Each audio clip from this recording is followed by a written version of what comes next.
Daun nangka atau Artocarpus heterophyllus telah digunakan dalam pengobatan tradisional untuk berbagai tujuan, termasuk untuk meningkatkan kesehatan secara umum. Namun, klaim bahwa daun nangka dapat menyembuhkan kanker belum didukung oleh bukti ilmiah yang kuat. Beberapa penelitian mungkin menunjukkan bahwa ekstrak dari tanaman tertentu, termasuk daun nangka, memiliki sifat antioksidan atau anti kanker dalam pengujian laboratorium. Tetapi ini tidak berarti bahwa mengonsumsi daun nangka dapat menyembuhkan kanker pada manusia. Pengobatan kanker yang efektif memerlukan pendekatan yang berbasis bukti, termasuk terapi seperti kemoterapi, radiasi, dan bedah yang dilakukan di bawah pengawasan medis.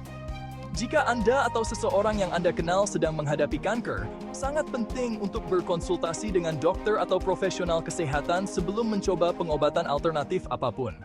Daun nangka atau Artocarpus heterophyllus mengandung berbagai senyawa bioaktif yang memiliki potensi manfaat kesehatan. Berikut adalah beberapa senyawa yang telah diidentifikasi dalam daun nangka.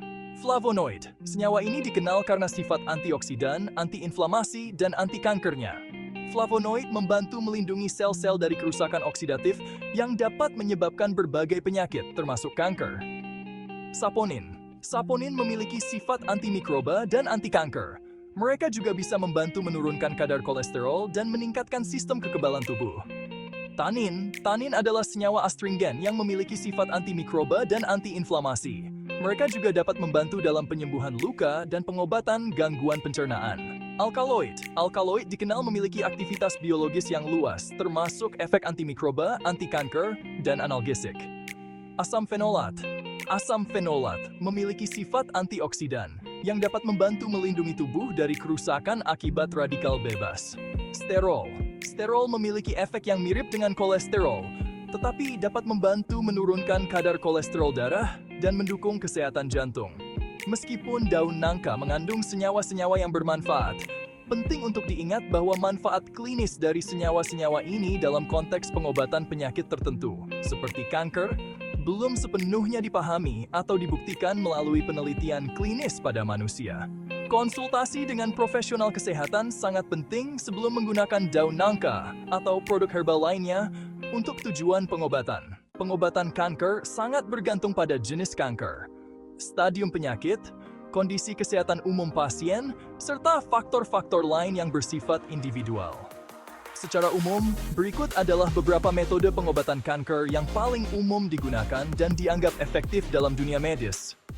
Operasi atau pembedahan bertujuan untuk mengangkat tumor atau jaringan kanker dari tubuh. Biasanya digunakan jika kanker terbatas pada satu area dan belum menyebar. Operasi juga bisa digunakan untuk mendiagnosis atau menentukan stadium kanker. Kemoterapi bertujuan untuk menggunakan obat-obatan guna membunuh sel kanker atau menghambat pertumbuhannya. Bisa digunakan sebelum operasi untuk mengecilkan tumor, setelah operasi untuk membunuh sisa sel kanker, atau sebagai pengobatan utama untuk kanker yang telah menyebar. Radioterapi atau terapi radiasi bertujuan untuk menggunakan radiasi, seperti sinar X, proton, atau partikel lainnya, untuk membunuh sel kanker. Dapat digunakan sebagai pengobatan utama atau sebagai tambahan setelah operasi atau kemoterapi untuk memastikan semua sel kanker telah dihancurkan. Terapi targeted atau targeted therapy bertujuan untuk menggunakan obat-obatan atau zat lain yang secara spesifik menargetkan molekul tertentu, seperti protein yang membantu pertumbuhan dan penyebaran kanker. Sangat efektif untuk jenis kanker yang memiliki mutasi atau target molekuler tertentu. Imunoterapi bertujuan untuk menggunakan sistem kekebalan tubuh guna melawan kanker. Cocok untuk beberapa jenis kanker yang tidak merespons baik terhadap kemoterapi atau radioterapi, atau sebagai tambahan untuk terapi lain. Terapi hormon bertujuan untuk menghambat hormon tertentu yang dapat memicu pertumbuhan kanker, terutama pada kanker payudara dan prostat. Efektif untuk kanker yang bergantung pada hormon. Transplantasi sumsum tulang atau bone marrow transplant bertujuan untuk mengganti sumsum tulang yang rusak atau dihancurkan oleh kanker atau pengobatan kanker.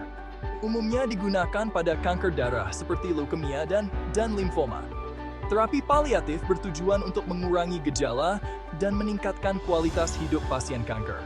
dapat digunakan bersamaan dengan pengobatan lain untuk mengendalikan gejala atau efek samping pengobatan kanker. Terapi kombinasi sering digunakan dalam banyak kasus, yaitu kombinasi dari 2 atau lebih metode di atas untuk mendapatkan hasil terbaik. Pendekatan multidisiplin dalam pengobatan kanker sering melibatkan tim dokter yang terdiri dari ahli bedah onkologis, ahli radioterapi, ahli patologi, dan ahli gizi, serta tenaga kesehatan lainnya. Pendekatan ini memastikan bahwa pasien menerima perawatan yang paling komprehensif dan sesuai dengan kebutuhan mereka. Untuk beberapa jenis kanker, terapi eksperimental dan terapi gen mungkin juga tersedia dalam bentuk uji klinis. Selalu penting untuk berkonsultasi dengan dokter spesialis onkologi untuk menentukan rencana pengobatan yang paling tepat berdasarkan situasi individu pasien. Pengobatan kanker terus berkembang, dan pendekatan yang tepat bisa sangat bervariasi dari satu pasien ke pasien lainnya.